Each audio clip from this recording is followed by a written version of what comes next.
Boa tarde a todos.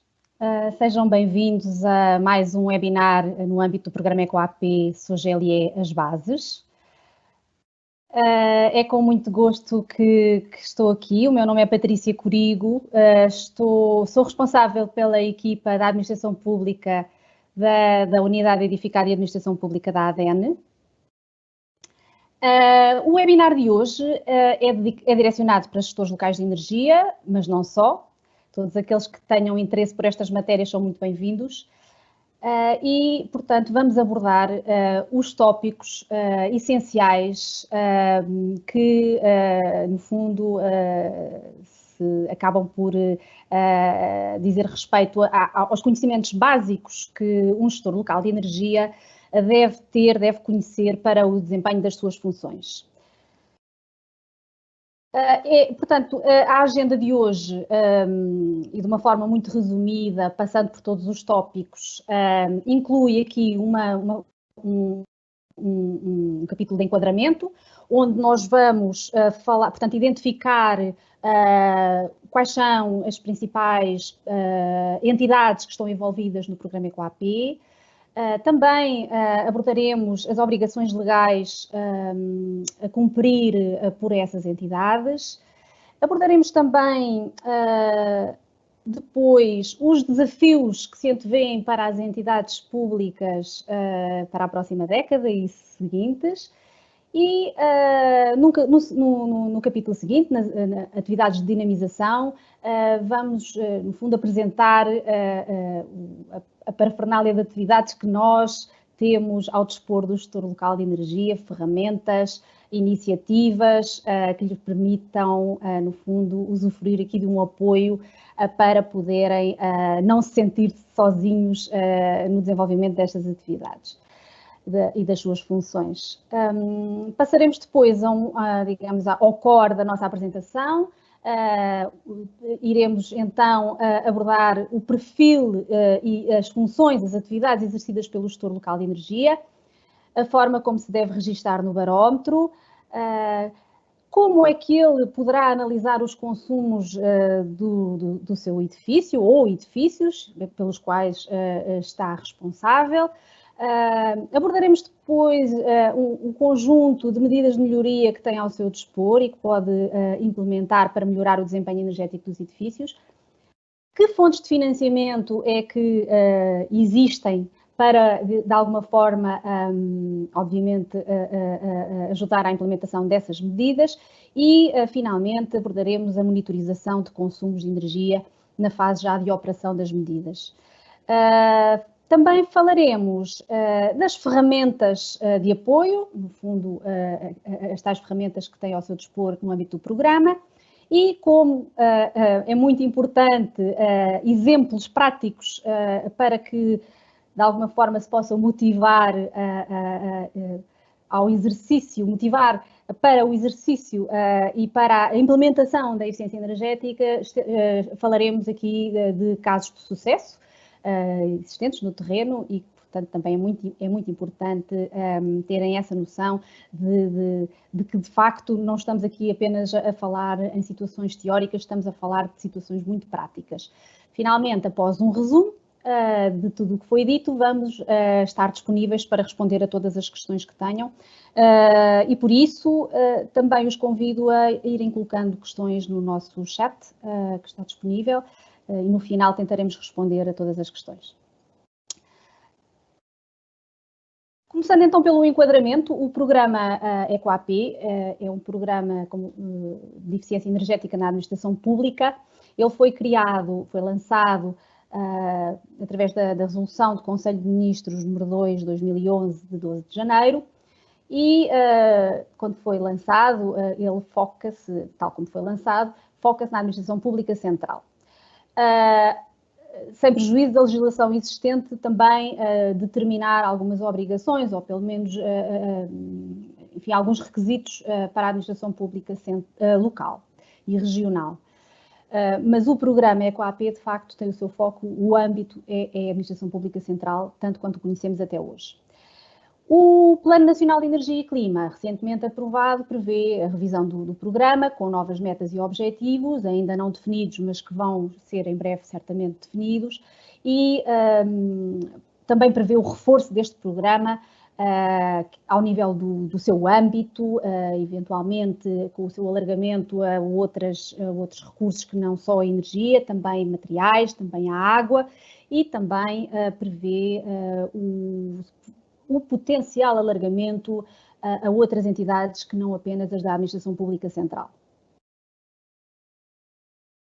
Atualmente, o programa EcoAP, para que seja, enfim, operacionalizado, implica aqui o envolvimento de um conjunto de entidades, desde logo da DGEG, Direção-Geral de Energia e Geologia, que assegura a execução do programa. Depois a ADEN, que através de contrato de programa com a DGEG, assegura o apoio operacional, daí a ADEN ser um pouco aqui o rosto do programa EcoAP.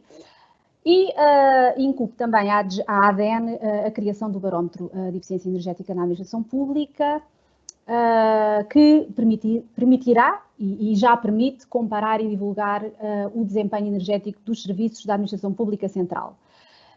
Falaremos do barómetro um pouco mais adiante. Também a ADEN compete promover campanhas de eficiência energética na administração pública. E, finalmente, de acordo com a lei, a direção executiva do PNAE, do Plano Nacional de Ação para a Eficiência Energética, coordena e monitoriza o programa EcoAP, atendendo a que o programa EcoAP é uma medida desse plano, que chegou em 2020 ao final da sua vigência, iniciando-se agora a vigência do Plano Nacional de Energia e Clima. A promoção também da formação de gestores locais de energia, de acordo com o que estava estabelecido na lei, também deveria ser assegurada pelo PNAE e, de alguma forma, há aqui, digamos, uma grande ligação entre estas três entidades que cooperam na dinamização do programa. Mas o que nós também queremos, no fundo, chamar a atenção para um facto muito importante, que é as entidades mais relevantes envolvidas na operacionalização do programa EcoAP são as entidades públicas da Administração Central, são elas, no fundo, das quais depende o sucesso deste programa. E por isso nós, de facto, consideramos muito importante frisar que o programa EcoAP é um programa para as entidades públicas e é delas que depende, de facto, o sucesso do mesmo, fundamentalmente. O que é que, em termos de requisitos legais, as entidades públicas devem, a que requisitos legais é que as entidades públicas devem obedecer? Portanto, existe um conjunto bastante alargado de diplomas que referem o EcoAP. Nós aqui não queremos entrar em grande detalhe em relação aos requisitos legais, mas só para se ficar aqui com, digamos, com uma ideia um bocadinho geral daquilo que são os principais diplomas, temos a resolução do Conselho de Ministros número 2 de 2011, que veio lançar o programa, veio determinar que todas as entidades públicas, e agora aqui, lá está, no âmbito da Administração Central, veio determinar que todas as entidades públicas designem os seus gestores locais de energia.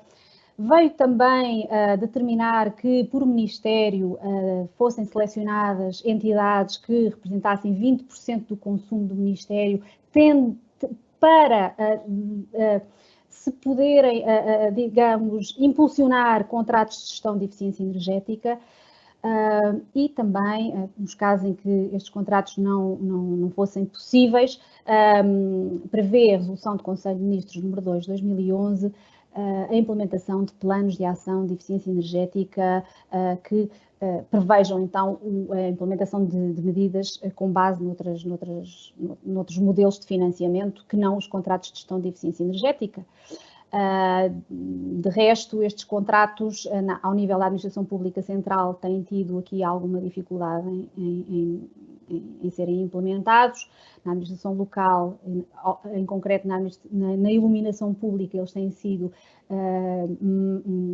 possíveis, mas até à data as entidades que têm implementado projetos de eficiência energética têm-no feito muito com base em outros instrumentos de financiamento, como o PO-SEUR, o Fundo para a Eficiência Energética. Esperamos que também os contratos de gestão de eficiência energética possam vir a ser, de facto, mediante aqui alguns ajustamentos legais, também previstos no PNEC, possam vir, de facto, a ser mais uma forma de as entidades poderem financiar os seus projetos. Depois temos o Decreto-Lei 68A/2015, que veio transpor a Diretiva Eficiência Energética, que prevê um papel essencial e exemplar dos edifícios públicos. Este Decreto-Lei, mais uma vez, refere o programa EcoAP, fala nele como um programa que visa contribuir para o cumprimento do objetivo de redução do consumo de energia na administração pública de um valor de 30% até 2020. Aborda a questão da obrigatoriedade das entidades públicas da administração central reportarem os seus consumos no barómetro. Também aborda e prevê que essas entidades estabeleçam medidas para a economia de energia e, finalmente, também prevê que, ao nível da administração local e regional, sejam adotados planos de eficiência energética, sempre que possível e adequado. Portanto, aqui a legislação não é tão impositiva. Prevê também a implementação de sistema de gestão de energia com auditorias energéticas e que estas entidades, sempre que possível, recorram a empresas de serviços energéticos qualificadas e a contratos de gestão de eficiência energética para a implementação de medidas e dos seus planos de eficiência energética. Para a próxima década, e é muito importante frisar isto, porque estamos agora no final de uma década PNAE, de uma década em que, de facto, houve aqui um desbravar de um caminho, houve já muita coisa feita, mas muita coisa ainda haverá para fazer. Nós temos aqui desafios, o desafio da transição energética, da transição climática. Temos, de facto, agora também, nesta crise pandémica, a canalização de verbas bastante avultadas para os vários Estados-membros, com um foco grande na transição energética. Temos um Plano Nacional de Energia e Clima que fala muito claramente dos edifícios públicos e do programa EcoAP, uma estratégia de longo prazo para a renovação do edificado, que prevê que até 2050 tenhamos 100% do parque de edifícios nacional existente em 2018, bem entendido, com o objeto de renovação energética, são objetivos ambiciosos. Temos também uma nova legislação relativa ao desempenho energético de edifícios, que vai entrar em vigor em 2021, e uma estratégia também recentemente aprovada para a inovação e modernização do Estado e da administração pública, que prevê um objetivo também para o programa EcoAP, com o envolvimento das Secretarias-Gerais na dinamização deste programa até 2023. Já falei do Plano de Recuperação Europeu, em linha com o Pacto Ecológico Europeu e com a onda de renovação energética dos edifícios que este Pacto Ecológico Europeu prevê, e por isso muitos serão os desafios para os edifícios públicos. Os edifícios públicos são edifícios muito presentes nas nossas vidas. Estamos a falar de hospitais, estamos a falar de escolas, estamos a falar de serviços públicos que prestam, serviços, passo a repetição, ao cidadão, às empresas. Todos nós ocupamos, todos nós usufruímos e acabamos por precisar nos deslocar muitas vezes a edifícios públicos.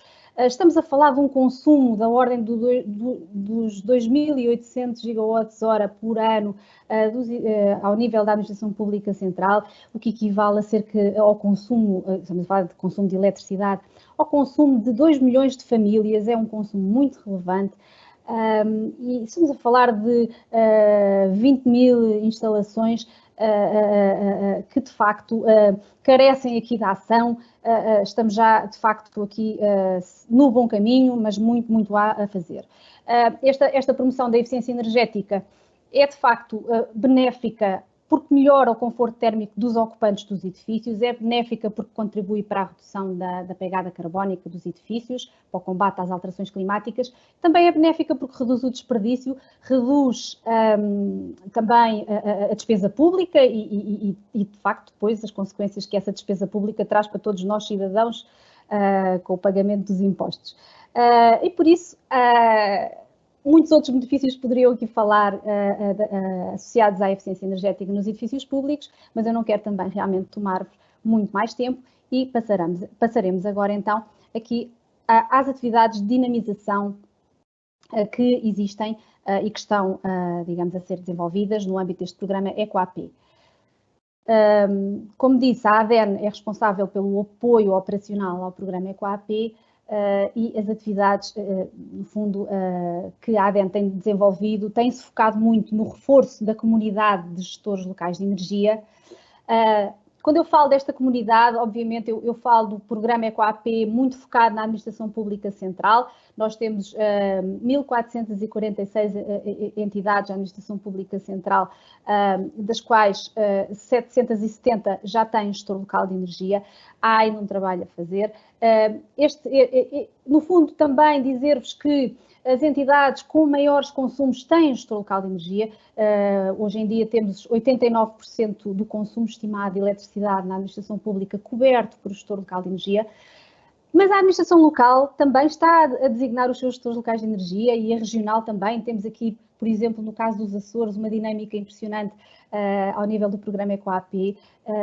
Nós, de facto, sabemos que a administração local está com muita vontade também e já está, obviamente, também no âmbito da sua missão também de elaboração de planos no âmbito do Pacto de Autarcas. Portanto, está também a fazer um trabalho muito interessante ao nível da eficiência energética e das renováveis. Portanto, sabemos que esta comunidade de gestores locais de energia vai certamente crescer e temos de facto, essa expectativa. Temos também as ações de capacitação, temos focado também muita atividade nas ações de capacitação. Nós tínhamos uma grande vontade e um grande empenho nas ações de capacitação presencial antes desta fase pandémica, porque nos permitiam visitar projetos em concreto, ir ao terreno, partilha de experiências. Nós desenvolvemos nos últimos tempos, portanto, mais concretamente desde o início de 2019 até agora, cerca de 40 webinars com mais de 600 participações por parte de gestores locais de energia e outros atores associados a estes projetos e à eficiência energética na administração pública. Queremos fazer muito mais, agora estamos limitados em termos do meio, digamos, através do qual podemos fazer estas ações, mas os webinars também nos permitem aceder a mais pessoas e isso também é bom. Depois, ao nível do apoio técnico, temos também, enfim, um conjunto grande de ferramentas ao dispor dos gestores locais de energia. Temos as portas abertas para eles, temos um dia do GLE às quintas-feiras.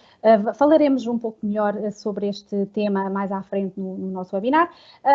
Temos também aqui toda a disponibilidade para dar um apoio mais à medida às entidades mediante protocolo com a ADEN e de facto é algo que queremos muito que os gestores locais de energia se sintam apoiados e que sintam que deste lado têm aqui, digamos, resposta para as suas dúvidas e questões.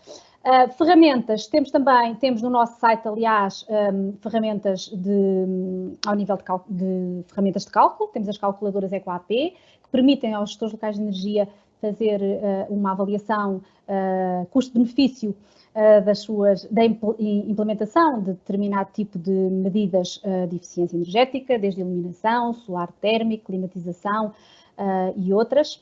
Aliás, também me estava a esquecer de uma importante, particularmente agora nesta fase, que é o fotovoltaico para autoconsumo.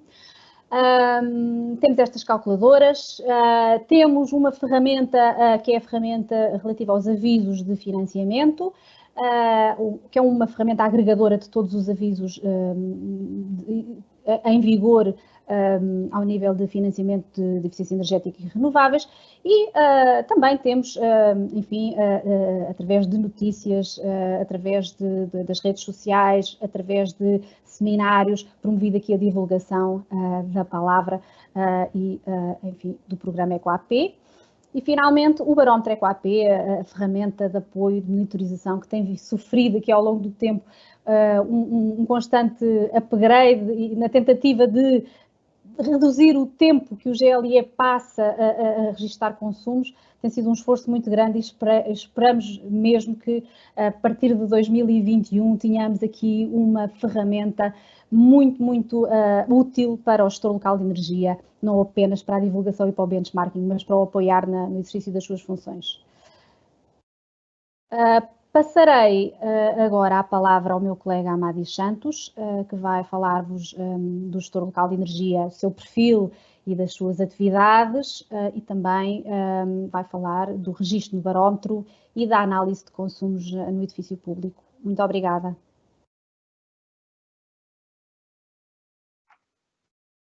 Obrigado, Patrícia, e boa tarde a todos. Sejam bem-vindos a esta sessão de capacitação. Eu gostava, para começar, e aqui a questão que se coloca já de imediato, que é que vocês neste momento devem estar a pensar, é o que é ser gestor local de energia? Esta questão vai ser respondida ao longo aqui da nossa sessão de capacitação e admito que, se for surgindo alguma questão ao longo da mesma, que possam colocar no nosso site todas as vossas questões, que iremos respondê-las.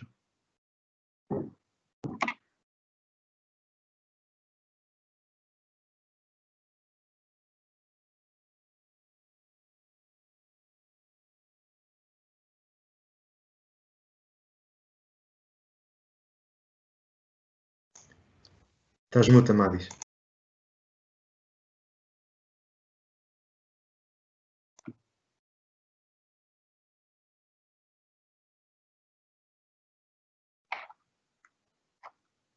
Ok, tive aqui um pequeno problema técnico, mas entretanto já está resolvido.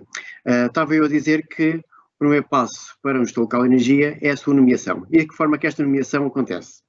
Ela acontece essencialmente porque o dirigente superior identifica alguém dentro da sua entidade que possui um conjunto de características, apesar de elas não estarem definidas em lado algum, mas são características que nós achamos que são as mais adequadas para este tipo de função, e são elas quais? Que tenha algum conhecimento na área de energia, ou também, muito importante, muitas vezes sobrepõe-se a próprios conhecimentos, é a sua vontade de aprender, que tenha capacidade de utilização de ferramentas informáticas e cada vez mais, e fruto de muita informação que o gestor local de energia acaba por ter acesso, é necessário saber trabalhar com Excel para fazer gráfico e para fazer um conjunto de trabalhar informação, fazer relatórios, Word, e também ter algum conhecimento de ferramentas informáticas que está relacionado com os sistemas de gestão técnica.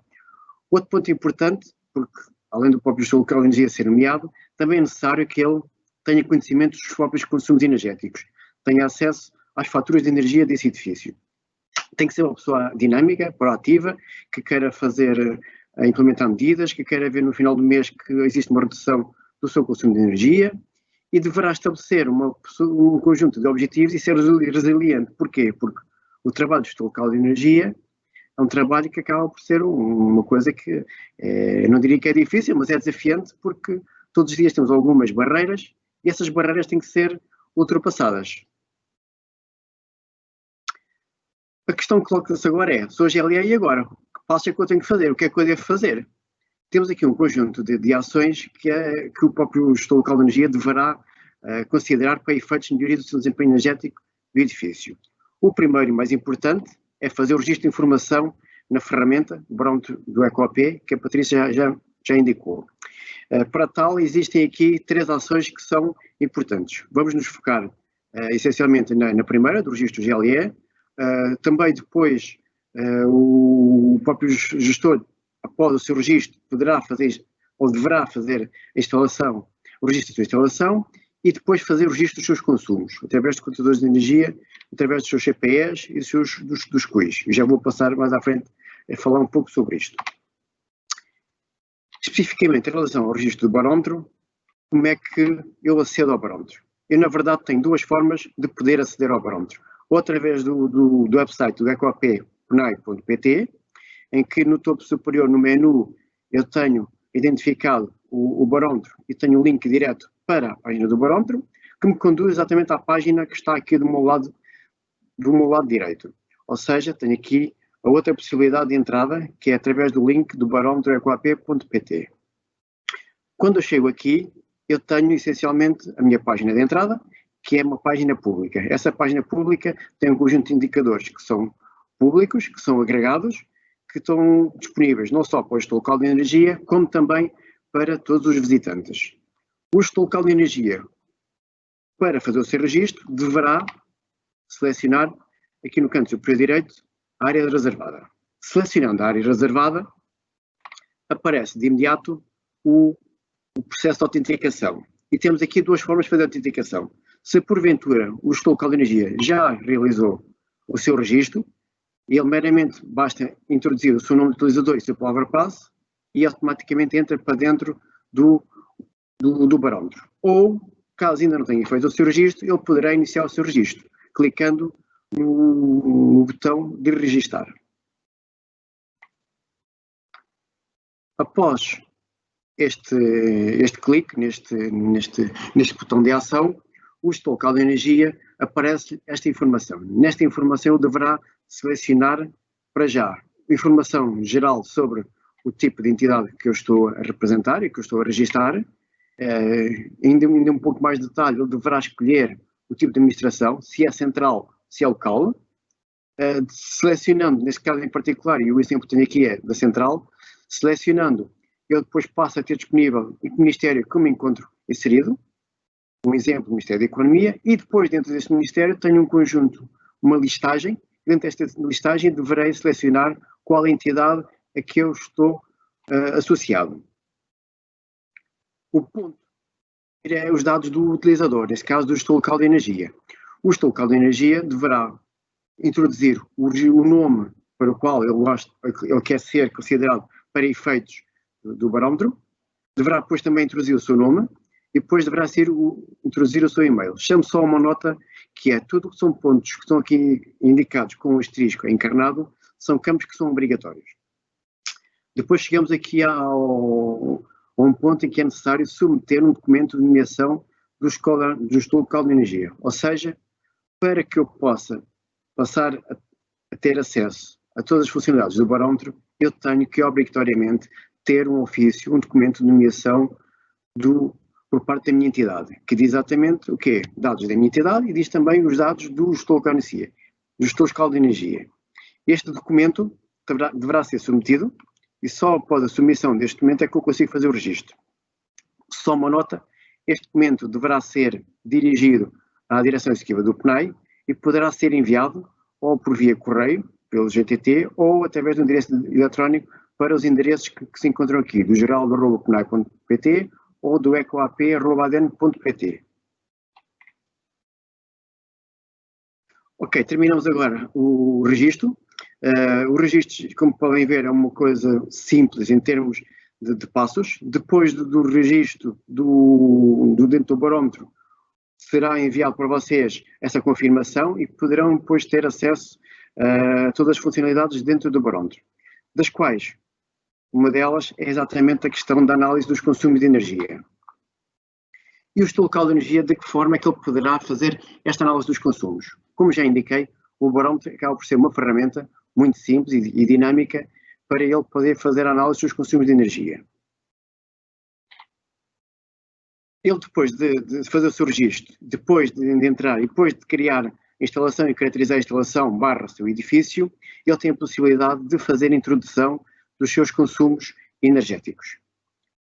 Neste momento, o barómetro está na fase de atualização e já temos disponível a funcionalidade de forma automática que o gestor local de energia, com a introdução do CPE do edifício,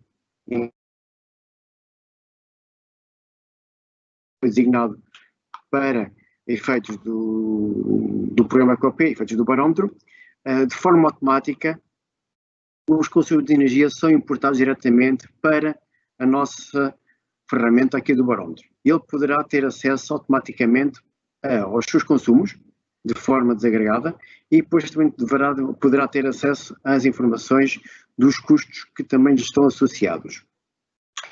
Em relação ao gás natural e outros vetores energéticos, neste momento ainda não está de forma automatizada, mas espera-se que em breve, nomeadamente em relação ao gás natural, que estes consumos passem a ser importados de forma automática. Depois também temos um conjunto de informação em forma de percentagem para que, de forma visual, o próprio gestor local de energia consiga perceber qual é que é a percentagem de energias em relação ao vetor energético, energia elétrica, em função das outras que tem, qual é o maior peso, e também das suas próprias energias renováveis.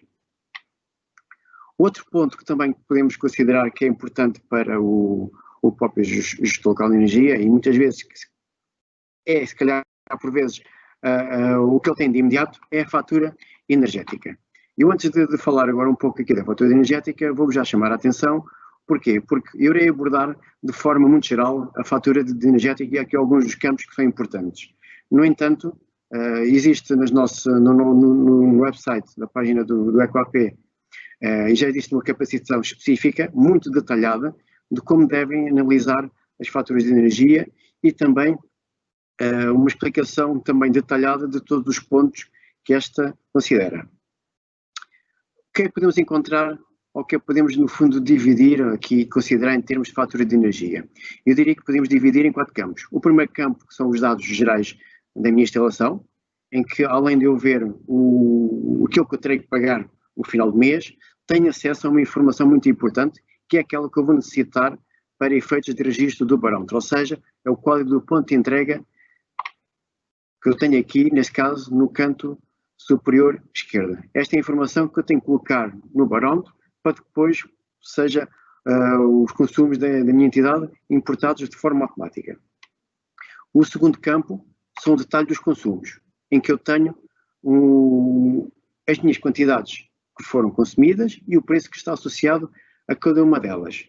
O importante aqui é, se eu do outro lado tinha a parte, isto é, no primeiro campo, tinha o nome do cliente e toda a informação geral, eu aqui já tenho a informação mais detalhada. Além de ter o código de ponto de entrega, também tenho a morada deste ponto de entrega. Também tenho outro tipo de informação que é importante, que é o nível de tensão, que está contratado, neste caso a média tensão, e o ciclo horário, que também tem contratado, ciclo semanal com feriados. Depois tenho aqui uma informação em relação às leituras e consumos dentro de períodos, em que período é que eles aconteceram.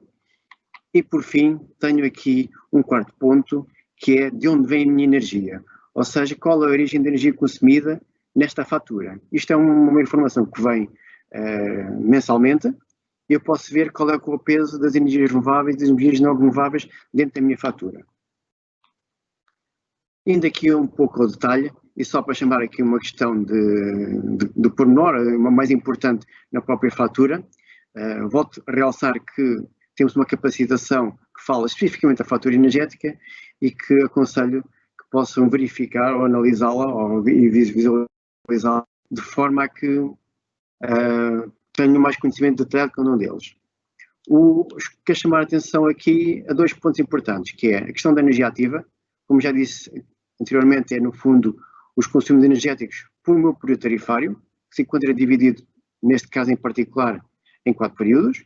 Tenho as quantidades consumidas e tenho o preço unitário de cada uma delas. E depois tenho a minha tarifa de acesso às redes, que é, no fundo, a minha tarifa necessária ao transporte e distribuição de energia desde o produtor até ao consumidor, até à minha instalação. Sendo que aqui existe um ponto que é importante e que muitas das vezes acaba por ser descurado por parte do gestor local de energia, que é a energia reativa, ou seja, é aquela energia que eu estou a consumir e tenho um custo que está associado, mas que não está a ser utilizado, não produz trabalho dentro da minha instalação. A forma que existem para compensar este tipo de energia é a instalação de uma bateria para compensação de energia reativa, em que temos períodos de retorno médios que rondam os 12 meses. Outro ponto importante que eu queria chamar, que depois também vocês, na outra capacitação, vão analisar com mais detalhe, é a questão dos valores dos custos em ponta e redes em ponta, porque são exatamente os períodos em que o custo de energia é o mais alto e que corresponde, por norma, a um período próximo da hora de almoço. O outro ponto importante e também outra forma que o próprio gestor local de energia tem para fazer análise dos consumos é através do quê? Através do acesso do EDP Online ou através de contadores de energia que estejam dedicados. O acesso do EDP Online, e estamos aqui a falar que o EDP Online não está disponível para todos o tipo de tarifários, ou seja, para baixa tensão normal, este tipo de informação não está disponível. Eu no EDP Online consigo ter acesso a quê? Consigo ter acesso a leituras, ou seja, a um histórico de leituras da minha instalação. Tenho também acesso a consumos verificados na minha instalação em períodos de 15 em 15 minutos e tenho também o histórico de todos os CPEs que estão registados na minha entidade. Eu, para selecionar, identifico qual é que é o meu CPE, dentro do meu CPE vou exportar a informação, que ela é exportada a informação em XLS, que depois eu poderei trabalhar e poderei construir um conjunto de dados em forma de diagrama de carga que me já permite analisar os consumos mensalmente ou, se quiserem, com outros períodos mais apertados. Como eu disse, nem todas as instalações têm a possibilidade de ter ainda o EDP Online. E as que não têm, e temos aqui um caso particular que é o da ADEN, que nós temos por piso, temos contadores de piso, contadores parciais, em que mensalmente recolhemos a informação e sabemos o nosso consumo mensal em cada um dos pisos. Tenho aqui representado exatamente a informação que nós recolhemos e que dá para perceber, e temos aqui dois períodos identificados. Porquê? Porque é necessário também, não é só ter acesso a esta informação, é necessário também perceber o que é que aconteceu nestes períodos, porque é que em junho houve um decréscimo e porque é que em outubro houve um decréscimo, assumindo que em termos de atividade, a nossa atividade é muito semelhante ao longo do tempo. E é importante perceber exatamente o que é que se verificou. E o gestor local de energia, quando tem acesso ao contador de energia, acaba por passar a ter informação que lhe dá a possibilidade de questionar este tipo de dados. Mas a verdade é que quando eu tenho um contador de energia, ele dá-me um total. E eu preciso saber um pouco mais o que é que acontece na minha instalação, por exemplo, em cada um dos dias, dia a dia, o que é que acontece, como é que ela varia o consumo de energia.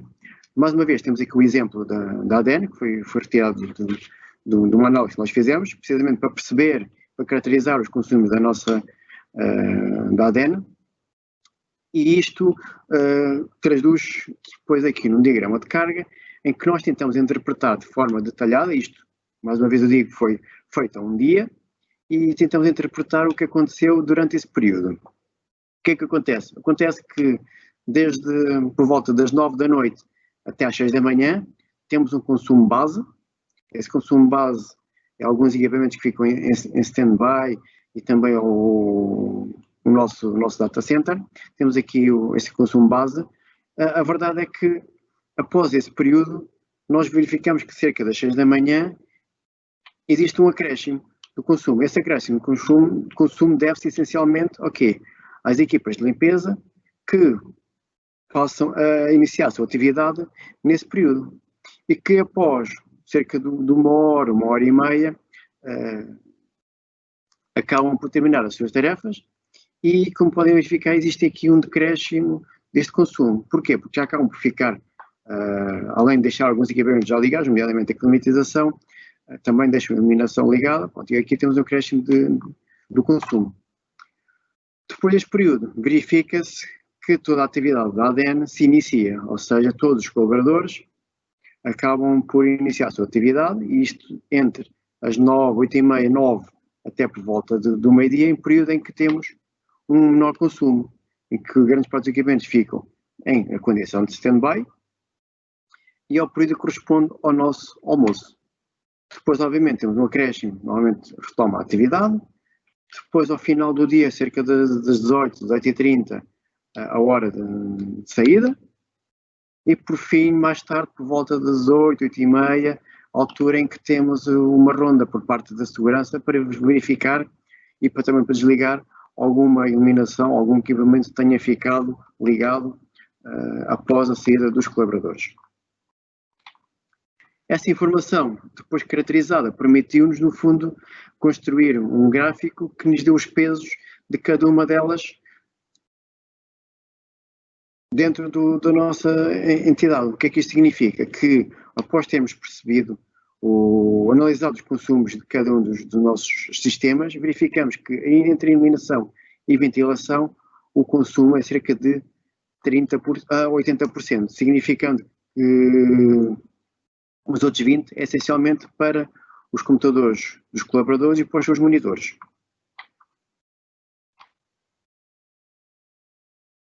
Isto fazendo uma estimativa do consumo, significa que, no nosso caso, o nosso consumo ronda por volta dos 48.000 kW, representa um custo de cerca de 6.000 euros para a ADENA, e isto transformando em quilogramas de CO2 significa que são 17.280, sendo que os fatores de conversão aqui utilizados são os que se encontram aqui do lado direito.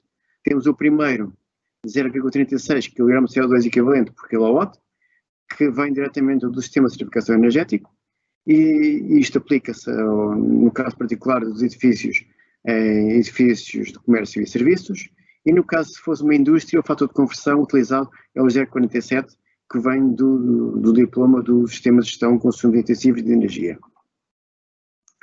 Outra forma que também temos de ter informação de consumos de energia é com o recurso a quê? À própria etiqueta energética do equipamento ou a chapa de características dos equipamentos.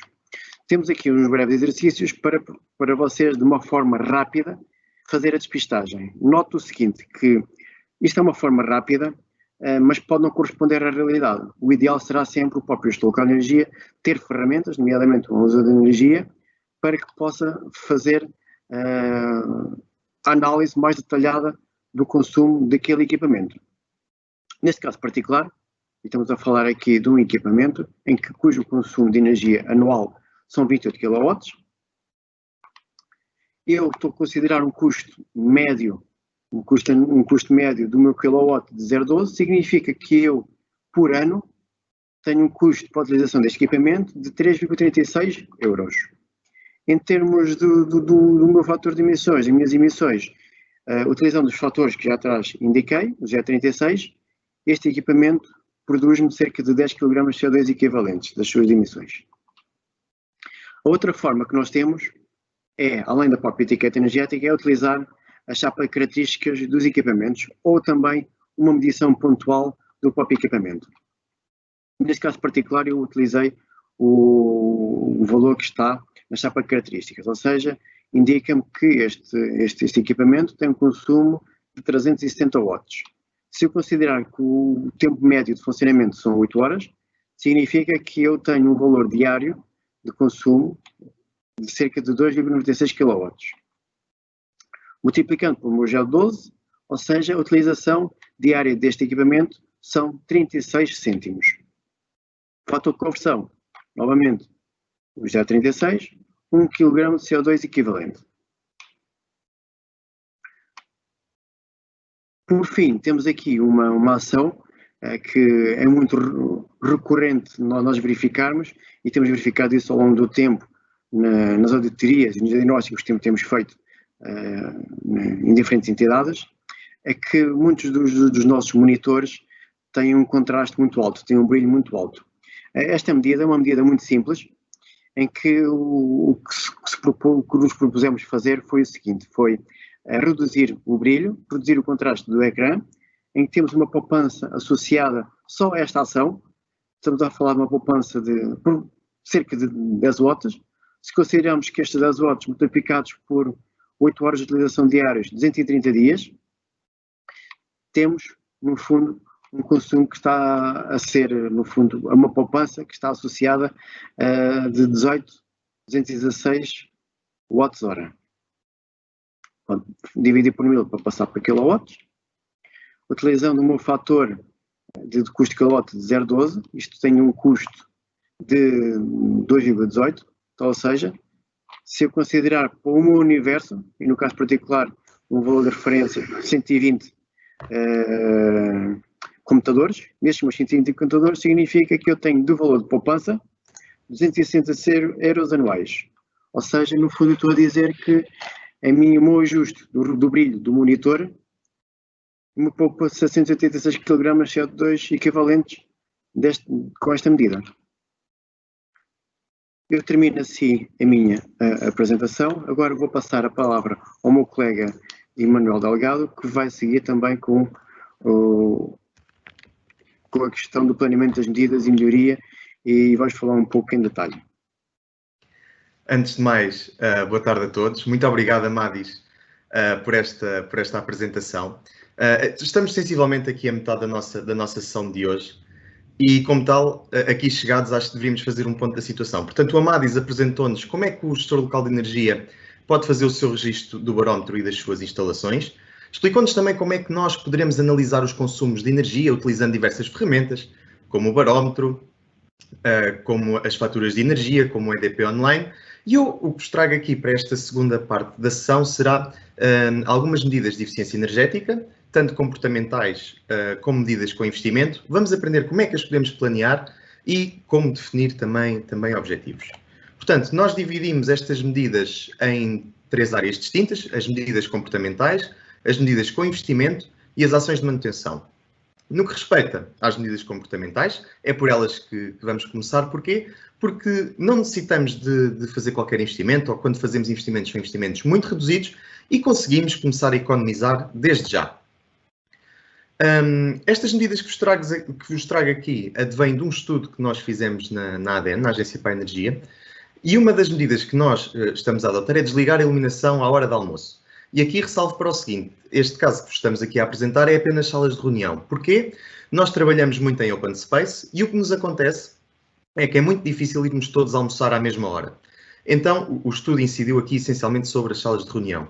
E com esta medida conseguimos reduzir cerca de 57 euros ao ano do consumo de energia elétrica e uma não emissão de 195 kg de CO2 equivalente.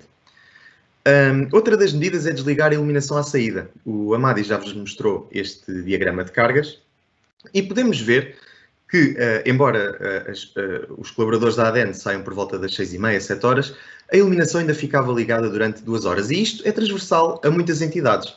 Já fizemos inúmeras auditorias energéticas a diversas entidades e verificamos várias vezes que a iluminação é desligada já ao final do dia, geralmente pela equipa de seguranças que faz a volta e acaba por desligar a iluminação. Nós, se conseguirmos desligar a iluminação logo à saída, quando as pessoas começam a sair do edifício, conseguimos aqui uma poupança de cerca de 305 euros ao ano e uma não emissão de CO2 na ordem de 600 kg ao ano. Uma outra medida, e esta é muito discutível e quando a apresentamos gera sempre alguma controvérsia, é regular a temperatura dos set points para 20 graus no inverno e 25 no verão. E estes valores não estão enganados, é mesmo assim, é 20 no inverno e 25 no verão, e não ao contrário. E como podem ver, à vossa direita, temos o set point, o display, onde podemos consultar os set points de temperatura de uma entidade na qual nós fizemos uma auditoria.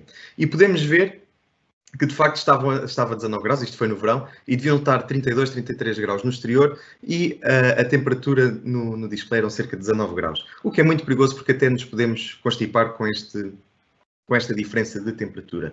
E mais ainda, por cada grau de diferença, o consumo de energia aumenta entre 5% a 10%. Portanto, para este exercício que nós fizemos, isto é um exercício académico, foi uma estimativa que nós fizemos, sabemos que por cada grau que nós reduzimos, conseguimos aqui uma poupança entre 5% a 10%. O que é que isto significa? Que no verão, em vez de termos o set point a 25, passaríamos para 26. E então, com isso, conseguimos aqui uma economia de cerca de 180 euros ao ano e uma não emissão de 5 toneladas, quase 5 toneladas e meia de CO2. E depois, relativamente aqui aos nossos equipamentos, uma delas é reduzir o brilho do monitor. Neste caso não o retirámos totalmente, está bem? O brilho do monitor estava no 100, estava no máximo, e ele vinha parametrizado assim. E o que nós fizemos foi reduzir aqui para valores na ordem dos 60, 70. E podem ver que o consumo reduziu aqui cerca de 10 watts. E eu vou-vos ser muito honesto, quando eu fiz esta redução, senti um conforto a nível da visão, porque a minha vista ficava muito cansada ao final do dia, sentia quase assim a arder, e depois com esta redução sinto-me mais confortável a trabalhar, portanto com esta redução de brilho. E conseguimos com esta redução, estimando os 120 colaboradores que temos na ADN, portanto este valor o valor que nós calculamos aqui vezes os 120, que dá 265 euros de economia e uma não emissão de 794 kg de CO2 para a atmosfera. E outra das medidas que nós identificámos na ADN e que vocês podem replicar também nas vossas entidades é desligar os equipamentos da ficha. E com esta medida conseguimos uma economia de cerca de 74 euros para estas 120 pessoas. Nós na ADN acabámos por adotar esta tomada que tem aqui um botãozinho que permite, nós temos uma por ilha e quando o último que está na ilha sai, acaba por desligá-la e assim garantimos que não fica nenhum consumo fantasma na ADN, ou pelo menos naquela ilha. E eu apresento-vos aqui valores na ordem dos 70 euros, dos 50, e vocês dizem-me assim, Manuel, obrigas-me a estar a assistir a esta sessão para poupar 70, 50 euros, mas na verdade, vamos a contas. E quando somamos tudo isto, desligar a iluminação à hora de almoço, que representa aqui cerca de 57 euros, desligar a iluminação à saída, manter a temperatura dentro dos set points, reduzir o brilho do monitor, desligar os equipamentos da ficha, quando eu faço o somatório de tudo isto, a minha poupança chega quase a 1000 euros e é uma não emissão de 2 toneladas, perto de 2,5 toneladas de CO2 para a atmosfera. E tudo isto com comportamentos e sem qualquer investimento ou com um investimento muito, muito reduzido. E, portanto, dá que pensar, nós somos apenas 120 colaboradores. Se nós multiplicarmos isto por mais colaboradores, por entidades maiores, com uma dimensão superior, vejam bem o potencial que nós temos em toda a administração pública central apenas com comportamentos. E gostava ainda de vos deixar aqui mais 4 medidas comportamentais que nós não os conseguimos quantificar, mas não deixam de ser importantes. Portanto, uma delas será desligar os equipamentos de climatização pelo menos 1 hora antes do espaço ficar desocupado. Pode parecer um bocadinho estranho e nem sempre é possível nós fazermos isso, mas quando temos, por exemplo, um sistema de climatização centralizado, isto é possível. Não sei se alguns de vocês assistiram o ano passado a uma sessão que fizemos com a Câmara Municipal de Lisboa e o que eles fazem é desligar a climatização do edifício por volta das 5h30. Porquê? Porque a inércia térmica do edifício é suficiente para o manter climatizado. Portanto, eles deixam apenas a ventilação, retiram a parte de climatização e então o edifício continua confortável para as pessoas desempenharem as funções e ganham aqui algum valor monetário por não estarem com a climatização ligada. Depois podemos ainda abrir as janelas durante a noite ou nas primeiras horas do dia. Muitas vezes nós damos estes conselhos quando também damos formação às equipas que fazem manutenção, à limpeza dos espaços. Isto porquê? Porque as empresas que fazem a limpeza geralmente fazem-na de manhã e chegam muito cedo. Chegam por volta das 6 da manhã, pelo menos na ADN funciona assim. E o que nós solicitamos é que assim que chegam para abrirem as janelas, principalmente no verão ou no verão, porque o edifício está muito quente e assim permite arejar aqui o edifício e climatizá-lo de forma gratuita. Depois, quando nós chegamos, geralmente até sou eu e o Amadis, quando chegamos acabamos por fechar as janelas. O que nos leva aqui a outro passo, que é, nós devemos fazer isto nas primeiras horas do dia, no entanto, assim que o espaço está a ser climatizado, nós temos que fechar as janelas. E acontece-nos imensas vezes chegar a uma entidade, o espaço está a ser climatizado e as janelas estão abertas.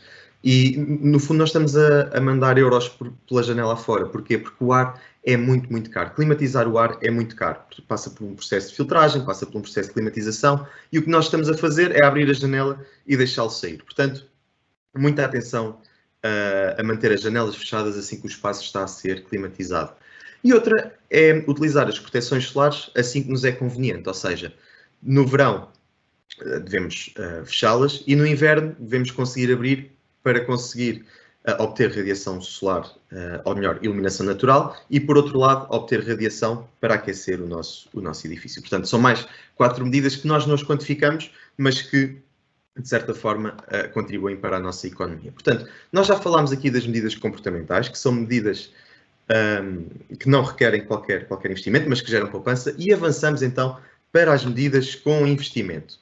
E nada melhor para avaliar essas medidas com investimento do que o certificado energético. Esta é a principal ferramenta que nós temos para avaliar o nosso edifício. Portanto, o certificado energético tem um campo que diz respeito à identificação do próprio edifício e depois nós conseguimos perceber logo, através da etiqueta, através da sua classe, como é que ele se comporta. Portanto, se tivermos aqui um C, ele está a meio da tabela. Se tivermos um A ou um A+, significa que ele é melhor do que a referência. Se tivermos um D ou um F, significa que nós temos aqui um potencial enorme de melhoria. E o certificado, para além disso, diz-nos as áreas onde nós devemos atuar. Neste caso, do nosso lado esquerdo, temos a parte do aquecimento ambiente, do arrefecimento ambiente, da iluminação e das águas quentes sanitárias. E podemos ver, desde logo, que no que respeita ao aquecimento e ao arrefecimento, o nosso edifício é eficiente. Até nos indica que é 30% mais eficiente do que a referência. No entanto, se reparar, a iluminação até está a vermelho e diz que é 117 vezes, ou melhor, 117% menos eficiente do que a referência. Isto significa que se eu tivesse de atuar neste edifício, iria atuar na iluminação, porque é onde eu tenho aqui o maior potencial de melhoria. E depois, o certificado indica-nos ainda o contributo renovável do nosso edifício e as emissões de CO2 estimadas. Isto tudo na primeira página. Portanto, nós ficamos logo com uma visão global do nosso edifício. Na segunda página, é-nos então apresentadas as medidas de melhoria que o perito qualificado sugeriu. Portanto, é um técnico qualificado para este efeito, que faz o certificado. E para além disso, para além de termos as medidas, temos ainda o investimento e o potencial de poupança, assim como a classe que ficaríamos depois de implementar estas medidas. Portanto, conseguimos logo perceber o potencial destas medidas que nos estão a propor. A última parte do certificado apresenta o conjunto de medidas que o perito qualificado achou como sendo as medidas ótimas e, portanto, tem aqui o conjunto das medidas e do seu potencial de poupança. Portanto, uma ferramenta muito, muito importante. Quem é que é obrigado a ter certificado energético? Portanto, todos os edifícios de comércio e serviços com área útil superior ou igual a 1000 metros quadrados, edifícios ou frações novas sujeitas a grandes intervenções e piscinas cobertas com áreas interiores úteis superiores a 500 metros quadrados. No caso da Administração Pública Central, um edifício é obrigado a ter certificado energético quando é uma propriedade de uma entidade pública, ocupada por uma entidade pública, frequentemente visitado pelo público e com uma área útil superior a 250 metros quadrados. De qualquer forma, eu penso que vocês já perceberam aqui o potencial que nós temos com o certificado energético e ele pode ser sempre obtido de forma voluntária. Se vocês quiserem, mesmo não correspondendo a estes requisitos que temos aqui, podem sempre solicitar este certificado de forma voluntária. Em suma, só sublinhar aqui as principais vantagens, que é de facto informar o proprietário do desempenho energético do edifício, identificar as medidas de melhoria e, claro está, é muito importante também porque quando nós queremos concorrer a algum financiamento, por exemplo, algum aviso do PO-SEUR, é necessário este certificado. E muitas vezes o que acontece é que os edifícios não têm e depois tentam fazer um certificado à pressa para conseguir cumprir as regras dos avisos e, por vezes, o certificado poderá não corresponder exatamente às necessidades que nós temos no nosso edifício.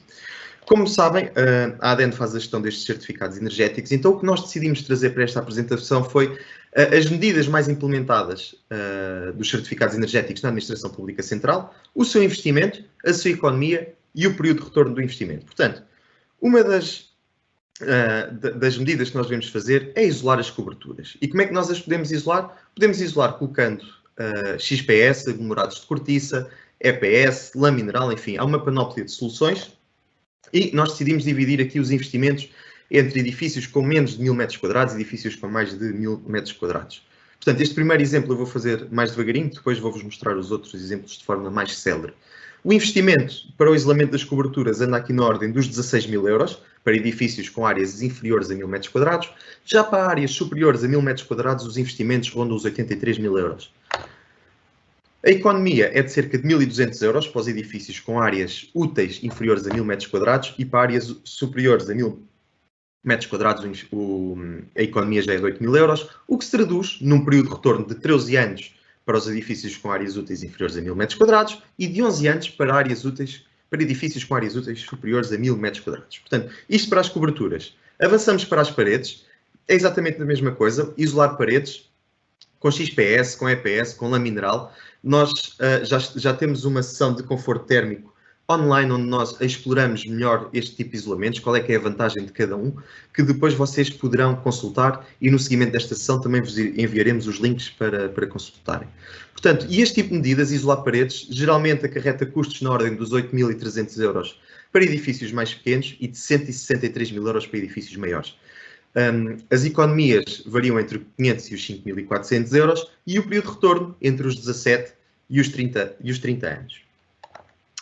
Já para as janelas, todos nós já temos em mente, muitos já começamos a adotar estas medidas em casa, que é a substituição dos vidros simples e de caixilharia em alumínio por janelas com vidro duplo e caixilharia em alumínio com corte térmico ou em PVC. E também a aplicação de sombreamentos pelo exterior. Nós aconselhamos sempre que estes sombreamentos sejam pelo exterior e que sejam móveis. Para quê? Para que nós os consigamos obstruir as janelas no verão, quando temos excesso de radiação, e no inverno, para que consigamos deixar entrar a radiação, aproveitando a iluminação natural e também o aquecimento. Portanto, esta medida é das medidas mais caras que nós podemos tomar.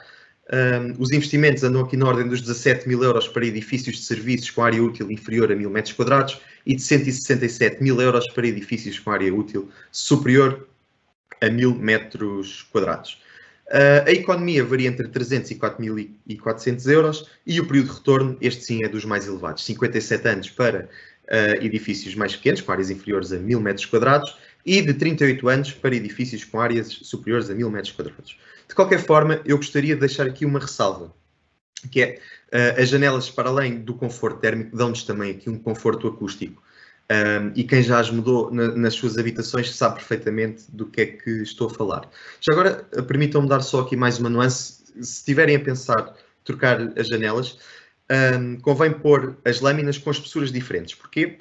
Porque elas vão vibrar, se tiverem as mesmas espessuras, vão vibrar à mesma frequência e não vão filtrar tão bem os barulhos. Ao passo que se tiverem espessuras diferentes, uma vai filtrar um tipo de barulhos e a outra vai filtrar outro tipo de barulhos. Portanto, é na mesma um vidro duplo. Lá está, um vidro duplo tem duas lâminas e nós podemos ter espessuras diferentes das lâminas. É apenas uma nota.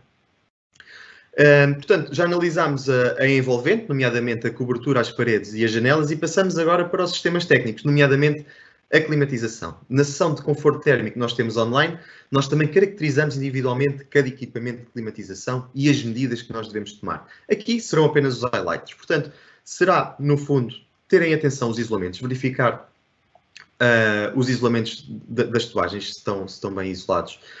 Se tivermos chiller, convém perceber se as nossas bombas têm variadores eletrónicos de velocidade ou não, se os nossos chillers são eficientes, evitar ao máximo tudo o que são ventiloconvetores, aquecedores a óleo, porque são bastante ineficientes, e tentar ter sempre um sistema centralizado de climatização. Quer seja um sistema VRF, que é como temos aqui apresentado na imagem, onde é um fluido frigorífico que vai às nossas unidades interiores, ou então um sistema chiller, em que é a água que vai até às nossas unidades interiores. No caso deste tipo de sistemas, o investimento típico é de cerca de 16 mil euros para edifícios de serviços com área útil inferior a 1000 metros quadrados e de 272 mil euros para edifícios com área útil superior a 1000 metros quadrados. A economia é de 1.100 euros para edifícios mais pequenos e de cerca de 22 mil euros para edifícios com áreas úteis superiores a 1000 metros quadrados. E o período de retorno é aqui quase um tanto ou quanto semelhante, 15 anos para os edifícios mais pequenos e 12 anos para os edifícios maiores. Portanto, tudo isto são resultado de certificados da Administração Pública Central. As águas quentes sanitárias, estamos neste momento a terminar uma capacitação que sairá daqui a 2, 3 semanas, também só dedicada a este tema, e uma das medidas que nós costumamos ver vertida no certificado é, de facto, a utilização de bombas de calor para aquecimento de água. Portanto, é um sistema muito, muito eficiente. Temos também as caldeiras de condensação, que acabam por aproveitar a energia presente nos gases de exaustão, funcionam genericamente a gás natural, e a parte dos isolamentos, que é também muito importante. E, por fim, como não poderia deixar de ser, a aplicação de sistemas solares térmicos e ou de caldeiras a biomassa. Portanto, este tipo de sistemas tem aqui um investimento típico de 18 mil euros para edifícios com áreas úteis inferiores a 1000 metros quadrados e de 91 mil euros para edifícios com áreas superiores a 1000 metros quadrados. Já a economia é de cerca de 1.700 euros para edifícios com área útil inferior a 1000 metros quadrados e de cerca de 10 mil euros para edifícios com área útil superior a 1000 metros quadrados. O período de retorno varia aqui entre os 11 e os 9 anos. Como vos disse, na sessão que nós estamos a fazer online, no vídeo que ficará disponível da AQS, nós falamos depois de equipamento e o período de retorno de cada equipamento em específico. No que respeita à iluminação, a iluminação de facto é onde nós temos visto os maiores avanços, quase talvez 30% a 40% das instalações que nós visitamos felizmente já têm iluminação LED, e depois esta iluminação LED pode ser aqui associada com alguns controladores para aumentar ainda mais a eficiência do nosso sistema. Podemos instalar células crepusculares, que é o primeiro elemento que vocês veem aqui à esquerda, que permite modular acender ou apagar a iluminação, isto utiliza-se muito também na iluminação exterior, acender ou apagar a iluminação exterior, de acordo com a radiação que nós temos no exterior. Podemos também utilizar o relógio astronómico para modelar também o período em que as lâmpadas acendem e estão apagadas, ou um sensor de presença. Enfim, são muitos os elementos que nós podemos utilizar. Também, felizmente, já temos uma capacitação online sobre iluminação, onde explicamos detalhadamente cada controlador e o tipo de iluminação que nós podemos aplicar. Neste caso, o investimento é mais reduzido do que nas restantes medidas que nós já temos vindo a verificar até aqui, talvez por isso seja das mais utilizadas e das que já está mais em voga. Portanto, são 3.200 € em média os investimentos para edifícios com uma área útil inferior a 1.000 m² e cerca de 56.000 € para edifícios com uma área útil superior a 1.000 m².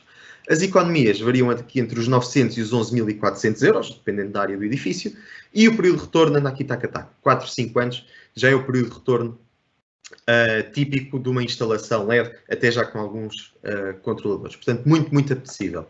E, por fim, não poderíamos deixar de falar das renováveis. Nos certificados, as renováveis geralmente estão mais voltadas para o solar fotovoltaico, e aqui o sistema solar fotovoltaico tem, em média, um investimento de 8.700 € para edifícios com uma área útil inferior a 1.000 m² e de 116.000 € para edifícios com uma área útil superior a 1.000 m².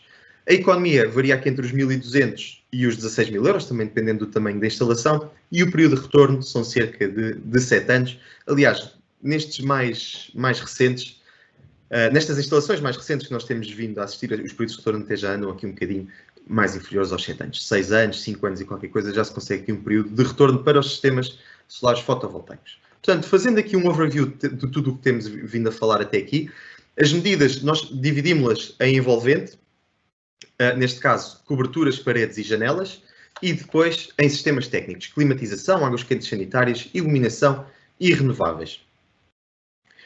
Podemos ver que a envolvente, de facto, é onde os períodos de retorno são maiores e os investimentos também são um pouco mais avultados.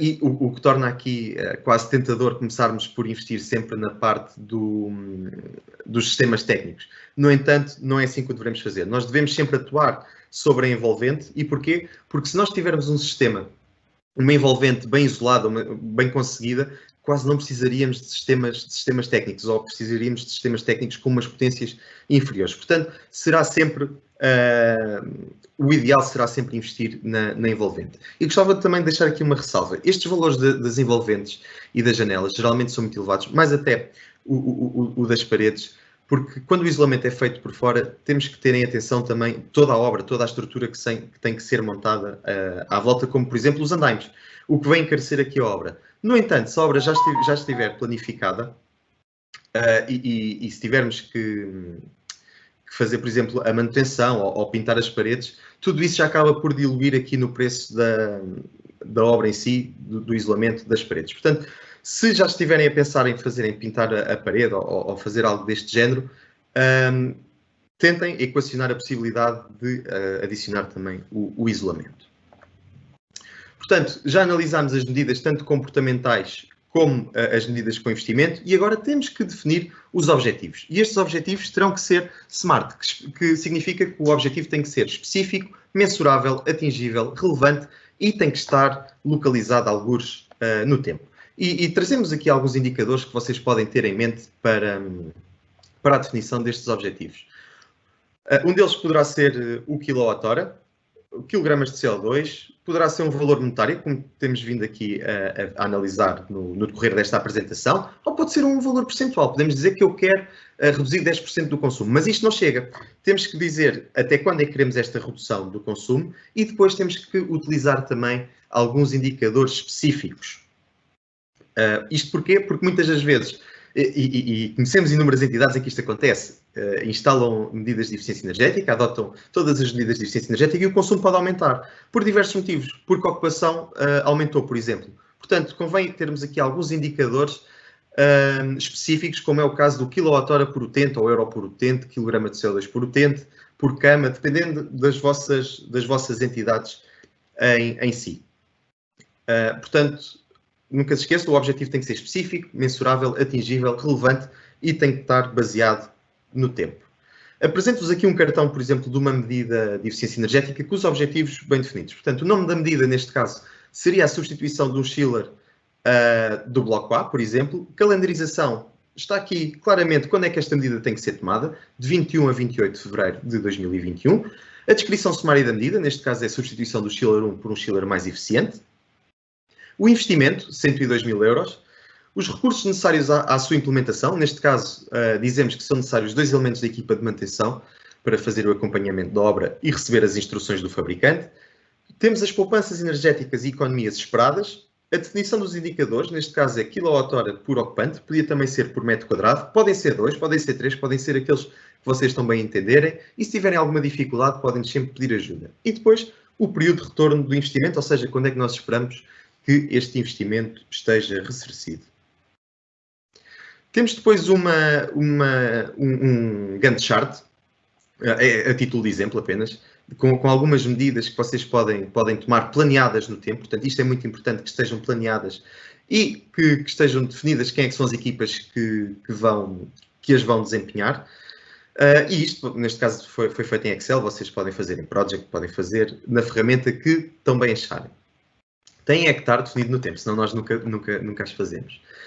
E, por fim, passamos então às ações de manutenção, que também elas são muito importantes para o desempenho do nosso edifício, não só ao nível da energia, mas também ao nível da nossa segurança e da nossa saúde. Portanto, da envolvente, devemos verificar o estado do isolamento térmico, verificar a existência de infiltrações. Estas fotografias são bem reais, são de muitas coisas que nós vemos nos edifícios em que auditamos. Verificar as infiltrações, verificar o estado das borrachas das janelas. Relativamente à iluminação, devemos ter o cuidado de limpar as luminárias, substituir as lâmpadas que estão a piscar, substituir as lâmpadas cujo fluxo luminoso esteja reduzido. E chama aqui a atenção que não é o GLE que tem que fazer isto, ou por vezes não é o GLE que tem que fazer isto, mas deve alertar a equipa de manutenção para o fazer. E tem que estar muito atento a todos estes detalhes. Relativamente aos sistemas de aquecimento e arrefecimento, deverá verificar o estado do isolamento térmico, verificar a existência de eventuais fugas nos equipamentos, verificar as pressões e temperaturas nos manómetros dos equipamentos, ou pedir a uma equipa de manutenção que o faça. Relativamente à ventilação, temos de terem atenção aos filtros, aos pressostatos, verificar eventuais ruídos ou vibrações anómalas e o estado das correias, que muitas vezes estão já deterioradas, o que aumenta o consumo elétrico dos nossos motores elétricos. Deveremos verificar ainda a existência e o estado do isolamento das redes de distribuição e verificar a existência de fugas. Portanto, já vos foi mostrado uma panóplia de medidas de eficiência energética e de ações de manutenção que nós devemos desempenhar e vocês muitas vezes dizem, Emanuel, eu compreendo, nós temos muita vontade de o fazer, mas não temos como o fazer, não temos dinheiro, não conseguimos lá chegar. Portanto, esta segunda parte da apresentação tenta um bocadinho também responder a isto. Como é que nós as podemos financiar caso não consigamos com capitais próprios? Portanto, a primeira seria com capitais próprios e não havia qualquer problema, nós chegávamos, financiávamos a medida, era instalado e não tínhamos nenhum problema em relação a isso. Não tendo, temos que avançar para as restantes opções. Uma delas será ir à banca, outra será recorrer a empresas dos serviços energéticos, as chamadas ES ou ESCOs, que significa em inglês Energy Service Companies, recorrer a fundos ou recorrer aqui ao aluguer das nossas coberturas. Portanto, eu agora vou explicar cada uma ao detalhe. Neste momento foi apenas para termos aqui uma panóplia do que é que existe e agora vou explicar cada uma ao detalhe. Relativamente às instalações financeiras, nós podemos ter crowdfunding e bancos verdes. Isto já é possível em Portugal. Nós temos, por exemplo, a GoParity que tem este sistema, onde a GoParity junta investidores que desejam investir em medidas de eficiência energética, ou seja, em fundos verdes, digamos assim, com as pessoas que necessitam que estas medidas sejam instaladas. Eles fazem aqui o match, fazem o casamento entre estas duas entidades. E as entidades do Estado, por exemplo, não têm que pagar nada. E temos também os bancos verdes, que no fundo são bancos que disponibilizam linhas de crédito para medidas de eficiência energética com taxas mais aprazíveis. Temos ainda as empresas ES, que são Energy Service Companies em inglês, que têm um modelo de negócio que nos parece muito interessante. Portanto, o exemplo que eu vos trago aqui é um exemplo de uma entidade que tem 100 mil euros de fatura energética e a empresa de serviços energéticos chega a esta entidade e instala os equipamentos. Instala, por exemplo, um chiller mais eficiente, instala painéis fotovoltaicos, uma panóplia de equipamentos que promovam a eficiência energética do edifício. Instalando estes equipamentos, em vez da fatura ser de 100 mil euros, passaria a ser de 70 mil euros e temos aqui 30 mil euros de poupança. Destes 30 mil euros, 20 mil euros são para ressarcir à ESE e 10 mil euros já são de poupança para a entidade pública. E ressalvo aqui que a entidade pública nunca tem que entrar com dinheiro nenhum para a aquisição dos equipamentos. Durante este pagamento pode-se processar aqui durante 8 anos, 12 anos, o limite é até 16 anos para medidas de eficiência energética e 20 anos para renováveis, e ao fim do prazo contratualizado entre a entidade pública e a empresa de serviços energéticos, o equipamento fica da entidade pública e continua com a poupança, que neste caso, neste exemplo em si, seriam os 30 mil euros. Ao nosso lado direito, temos os decretos de lei que abrangem estas empresas de serviços energéticos e temos também o link com as empresas de serviços energéticas que estão registadas na DGEC para este tipo de serviço.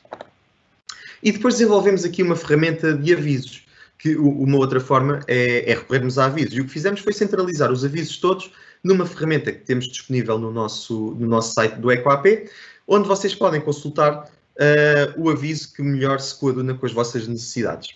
Podem escolher, por exemplo, eficiência energética, mobilidade elétrica, mobilidade sustentável, renováveis, enfim, uma panóplia de avisos. E, claro está, alertamos mais uma vez que para muitos destes avisos é necessário o certificado energético. Depois temos ainda alguns fundos que gostaríamos aqui de salientar. Neste caso, o Fundo de Reabilitação e Revitalização Urbana, o IFRU, que está aberto até outubro de 2023, e fazemos aqui apenas a ressalva que, para concorrerem a este fundo, tem que pertencer à área de reabilitação urbana de cada município. E ressalvo aqui também para o seguinte, este fundo não é dedicado à eficiência energética, mas sim à reabilitação. No entanto, permite aqui que cerca de 30% do investimento seja canalizado para a eficiência energética. E o bom é que este fundo está aberto até outubro de 2023, portanto ainda se podem candidatar, têm tempo de fazer uma boa candidatura. Temos também o Fundo de Reabilitação e Conservação Patrimonial. Tem aqui um budget de 10 milhões de euros, mas que tem uma nuance. Para poderem concorrer a este fundo, as vossas entidades têm que pertencer ao princípio da onerosidade do Estado. No fundo, todas as entidades descontam uma parcela para este fundo para depois, mais tarde, poderem utilizar. E, por fim, o arrendamento das coberturas. O que é isto? Muitas das vezes, e as entidades perceberam isto, que as entidades públicas não tinham capacidade de investimento. Então, o que fazem muitas das vezes é solicitar uma cobertura para fazer a instalação de um conjunto de painéis fotovoltaicos. O que é que acontece? Muitas das vezes as entidades públicas têm uma cobertura virada a sul, uma cobertura enorme, mas não conseguiam investir. Então vem uma empresa que diz, nós colocamos aqui os painéis fotovoltaicos e damos-vos X euros por mês para ter aqui os painéis. Este pagamento pode ser de duas formas. Pode ser uma renda fixa mensal pelo aluguer do telhado ou então proporcional à energia que é produzida através dos painéis fotovoltaicos. Portanto, aqui chegados, já percebemos que existem inúmeras medidas de eficiência energética, vimos as diversas formas que as temos de as concretizar, de conseguir pagar, e agora vamos perceber como é que podemos monitorizar as economias dessas medidas de eficiência energética. Portanto, no fundo, é como a Madi já tinha explicado, uma delas é através do barómetro, ver se os nossos consumos estão, de facto, a decrescer, através da fatura energética, do EDP online, ou através do analisador de energia. O analisador de energia é aquele que nos dá uma análise mais fina. Eu posso montar, por exemplo, um chiller, faço a medição antes de instalar o chiller e faço a medição depois de instalar o chiller e vejo quanto é que estou a poupar. Para equipamentos mais pequeninos, posso então utilizar o analisador de tomada. Portanto, passo agora a palavra ao meu colega Pedro Quaresma, que vos vai apresentar as ferramentas, algumas ferramentas de apoio que a equipa do EcoAP tem vindo a desenvolver ao longo destes últimos anos, que vos vai apresentar também alguns casos de sucesso das entidades da Administração Pública Central que já implementaram as medidas de eficiência energética e que depois nos fará um breve resumo de toda esta apresentação. Muito obrigado a todos.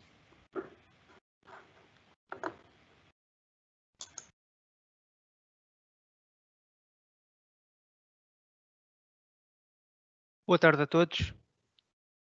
Como a Emanuel referiu, na reta final deste webinar vou apresentar as ferramentas de apoio ao GLE, mostrar-vos alguns casos de sucesso implementados por entidades públicas e vou finalizar com um ligeiro resumo deste webinar. Começo então por vos apresentar as ferramentas de apoio que temos disponíveis. Uma das principais ferramentas que o Gestor Local de Energia tem ao seu dispor é o site do EcoAP, que está acessível em ecoap.penai.pt, onde podem consultar mais informações sobre este programa e também é onde agrega todas as outras ferramentas e materiais de apoio desenvolvidos. No separador Ferramentas do site, pode encontrar, em primeiro lugar, o simulador de desempenho energético, que permite estimar a classe energética do edifício de serviços da vossa entidade, permitindo igualmente avaliar o impacto de algumas medidas de melhoria tipificadas. No entanto, a introdução de dados é algo complexa e demorada, sendo necessário um levantamento prévio e exaustivo de todas as soluções existentes na instalação. Deste modo, permite ao GLE identificar em detalhe o âmbito de atuação de um perito qualificado, conhecendo os aspectos envolvidos quando ocorrer o processo de certificação energética do edifício. Nesse mesmo separador do site, pode ainda encontrar 5 calculadoras de iluminação, climatização, águas quentes sanitárias, solar fotovoltaico e solar térmico. Estas calculadoras foram desenvolvidas com o objetivo que o GLE consiga, com poucos dados inseridos, identificar o potencial de poupança, o investimento estimado e o período de retorno simples associado às medidas de melhoria contempladas nestas 5 áreas. Ainda nesse separador encontra-se o Manual de Eficiência Energética, que é outra das ferramentas que o GLE tem ao seu dispor.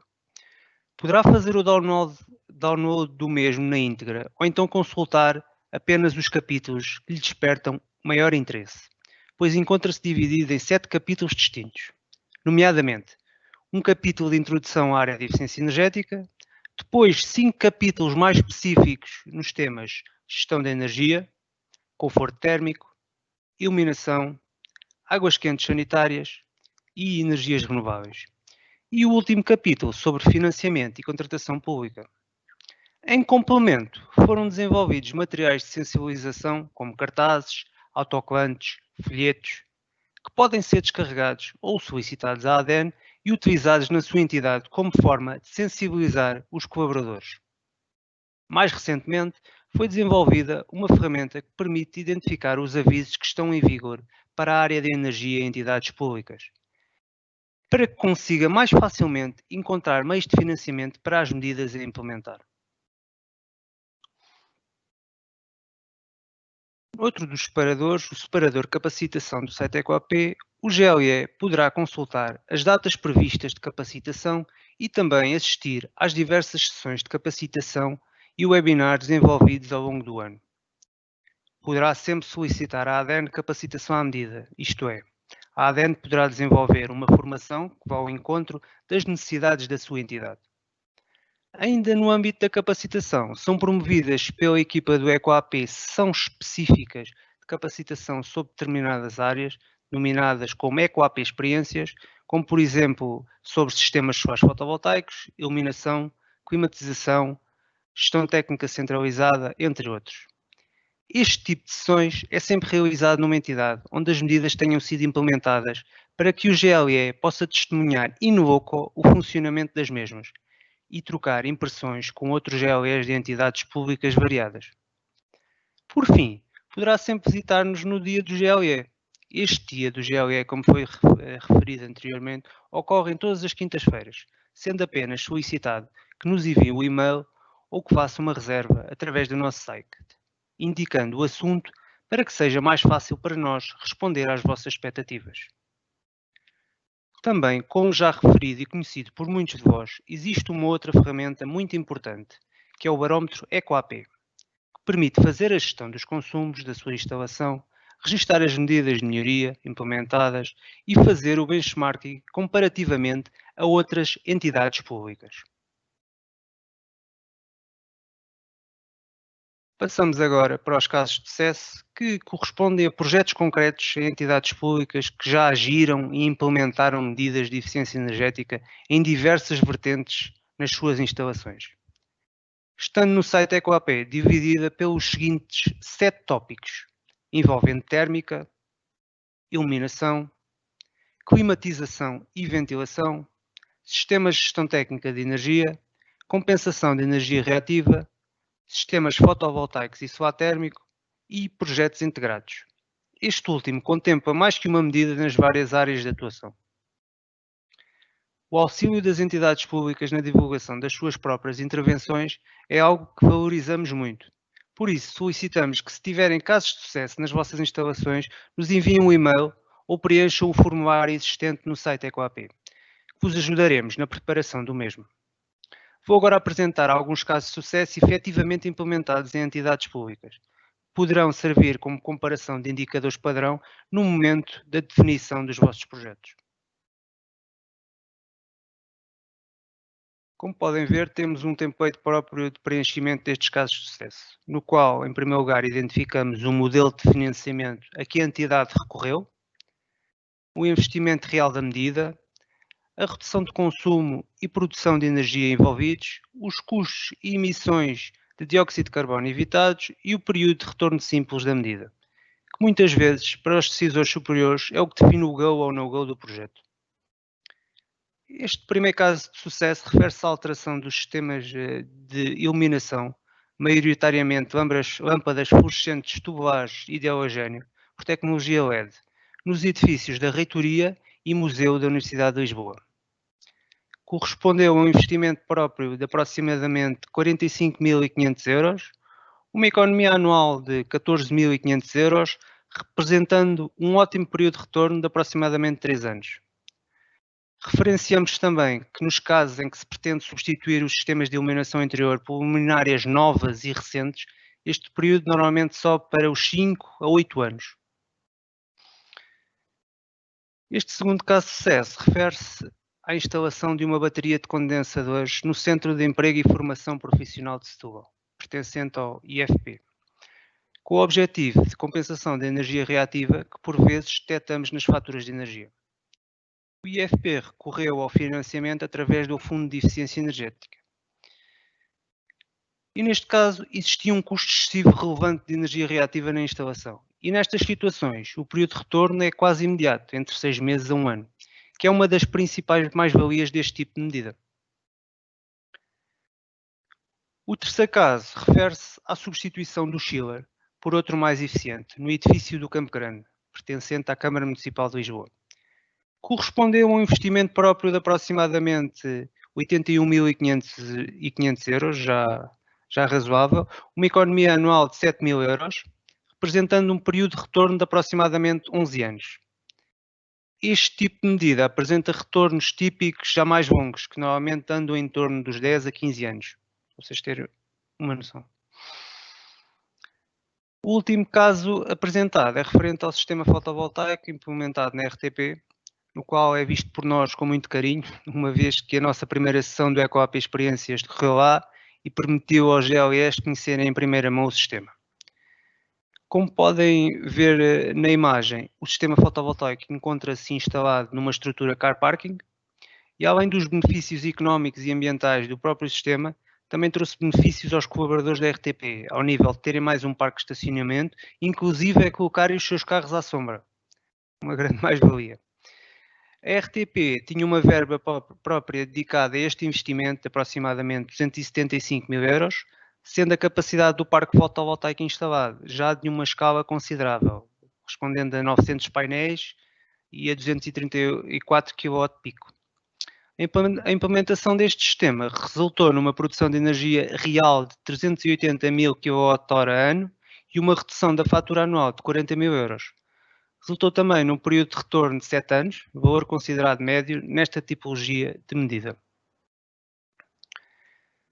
Vamos fazer agora um ligeiro resumo do webinar para sistematizar algumas ideias essenciais.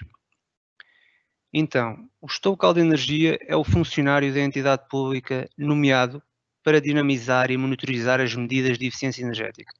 Assim, as suas 3 principais funções no âmbito do barómetro EcoAP são registar as instalações e os contadores de energia através do código ponto de entrega para a energia elétrica e do código universal da instalação para o gás natural, analisar os consumos de energia da instalação, verificando e comparando a sua evolução nos diferentes períodos do ano, e registar as medidas de melhoria implementadas por instalação, definindo metas e objetivos concretos de redução do consumo de energia.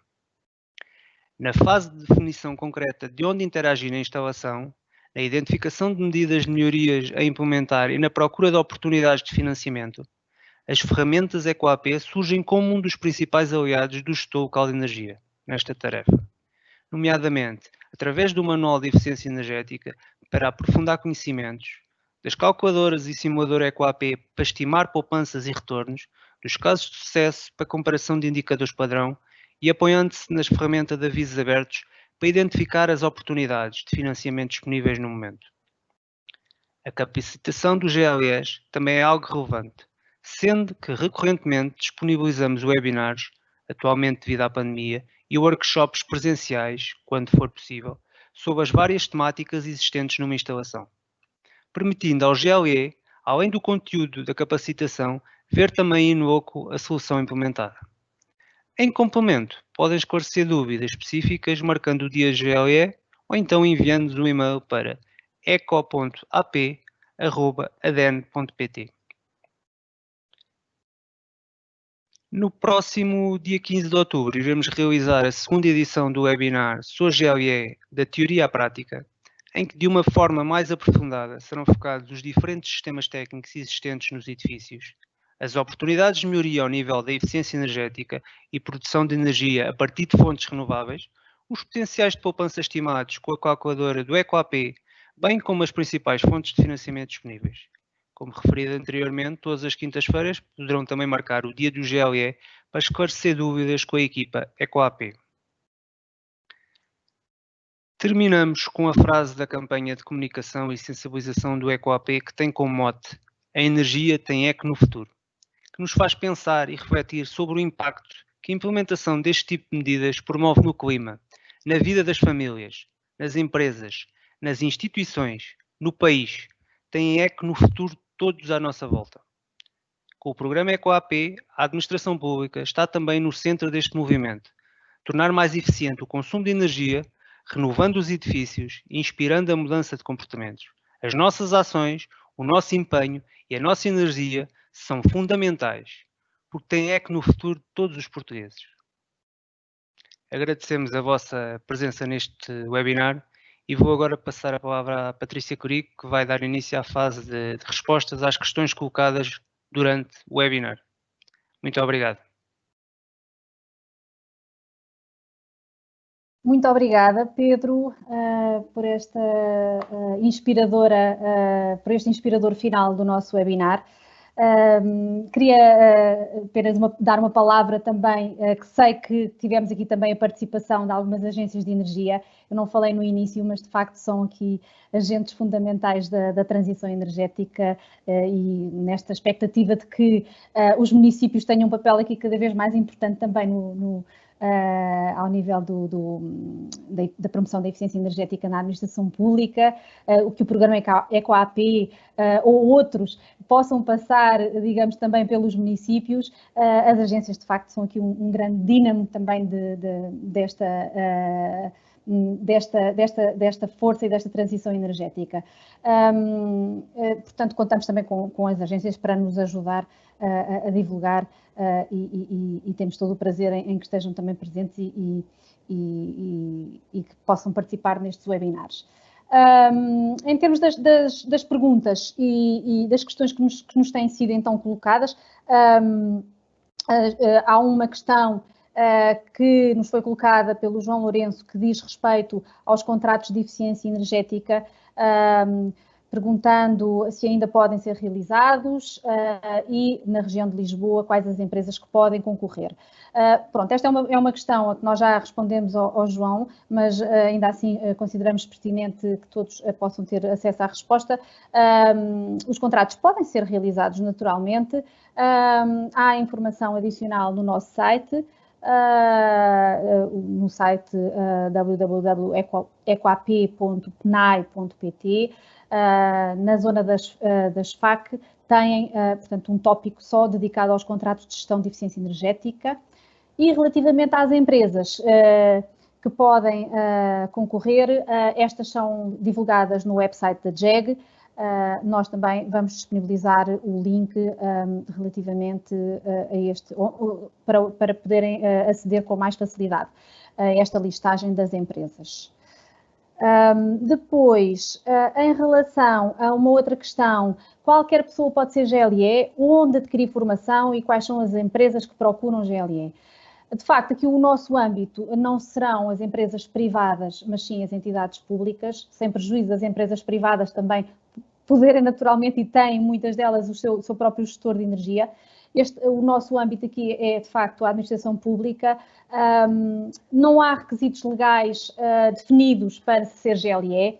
Isto depois também varia um pouco com a própria existência de recursos nas diversas entidades. Há entidades que podem, digamos, ter um gestor mais especializado, há outras que têm de recorrer a uma pessoa mais multitasking, mas o que interessa, e como dissemos no início deste webinar, de facto, é que todas elas estejam motivadas e tenham, digamos, empenho na promoção da eficiência energética.